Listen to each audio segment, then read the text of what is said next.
And then longer term, three main themes. We have the digital and AI transformation. We have a demographic transition globally where the proportion of people 65 and older is growing rapidly and birth rates are declining. Taking China's example, there were only 9 million births in China last year on a population of 1.4 billion people. The birth rate in China has really collapsed, and that's impacting Chinese demographics quite substantially to where the labor market in China is now shrinking.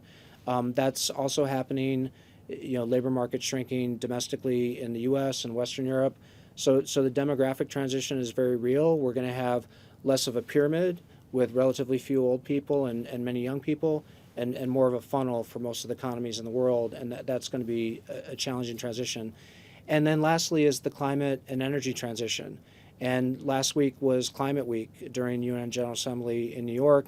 Lots of focus on green tech and clean technology investment by investors and green infrastructure investment, but a lot more needs to be done to mitigate the risk of further global warming and climate change. And we just saw a massive hurricane hit the United States with significant damage, so we're getting reminded on a regular basis of the physical impacts of climate change.